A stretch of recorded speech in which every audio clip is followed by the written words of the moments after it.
Hey y'all, welcome back to my channel. It's your girl Eva Lorraine. Welcome back.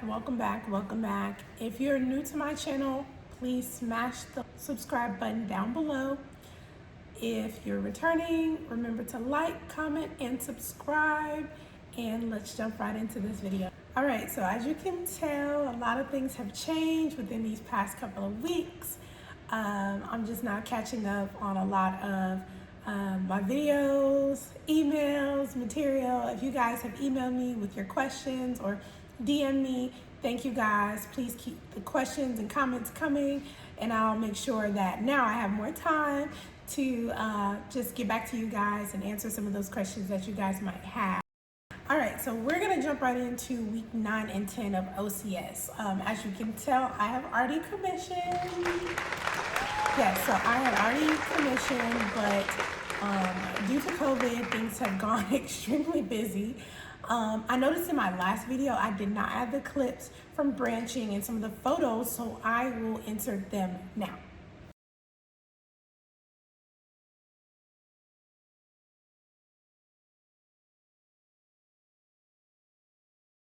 All right, so week 9 of OCS, you are going to be diving right into history.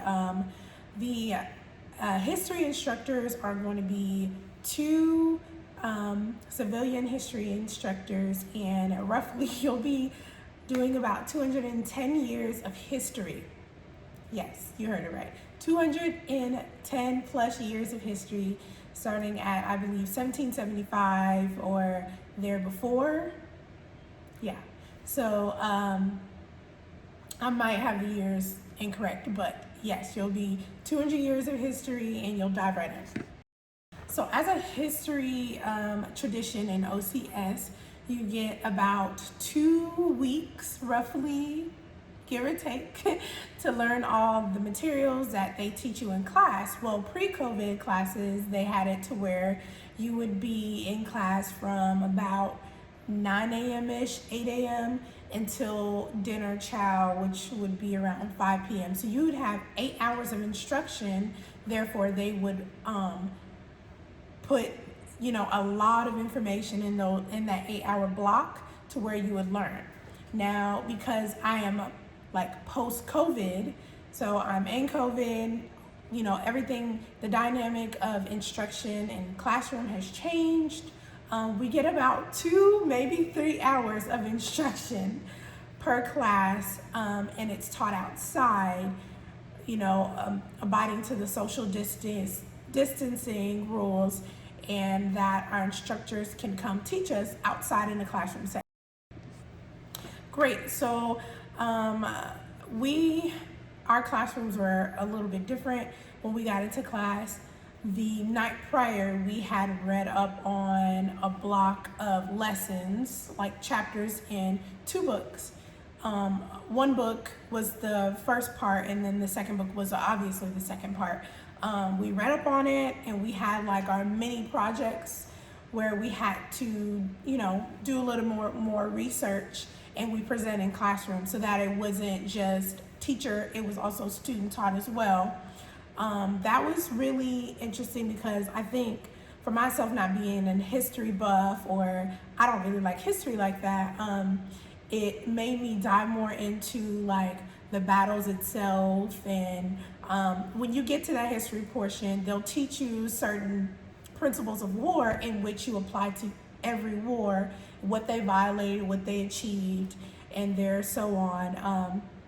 So yeah, every history COVID class, or actually every history class that they teach, is going to be different. The reason being is because they don't want your study material to be passed on to another class, therefore cheating, and therefore you can pass down your notes, and the person that you gave your notes to won't be learning what they need to learn. So every history class is tailored per that class. And the reason being is because they don't want any cheaters. So before you ask where my notes are for my COVID class. I was the first COVID history class. So my class will never be like your class or thereafter. I presume that, these instructors are really brilliant professors, and they know exactly what they're doing. So every test, every learning lesson isn't going to be the same. So I'm not going to pass down my information to anyone.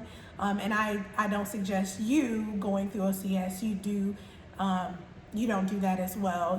Just use integrity. Like I said, my class was totally different. We had 8 days of instruction. That's like almost 3 hours of instruction per those 8 days. We learned all of that 200 plus years in 8 days, and we executed with an exam at the end. The exam was 25 questions, and the questions were like, the questions itself was kind of simple because it went per lesson-ish, but the selections were loaded. The way that I learned it was, learning the principles of war in which each violated or achieved, and then like something about that war or battle or what may have you, and thereon. So you don't really learn the minute details, but you are learning the important facts, the important like key points that you need to know about that battle.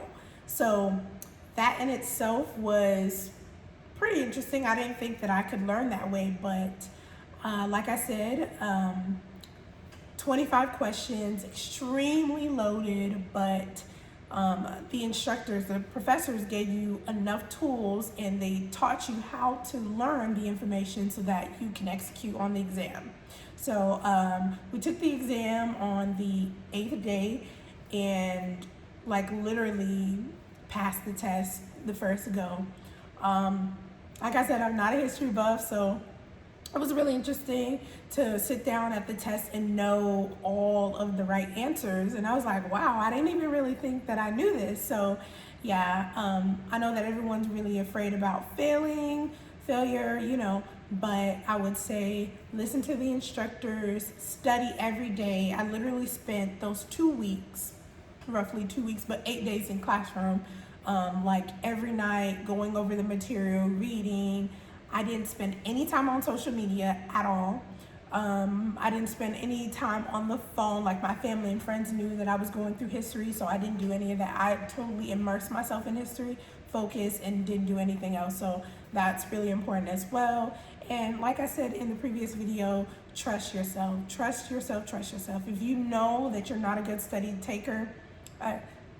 person and a test taker, then spend more hours on doing so, because if you do so, then you know that you can be more confident going forward when the exam arrives. So that concludes this video. Thank you guys so much. Stay tuned for the next video of week 11 and week 12. A lot of fun things happened in that last 2 weeks of OCS. Like I said, this is more of a post-COVID OCS. So if you have the opportunity to go through OCS during post-COVID, you will definitely experience things much different than our predecessors and just anyone who will be going to OCS while we're not in this pandemic. But like I say, stay safe, stay blessed. Thank you guys for watching.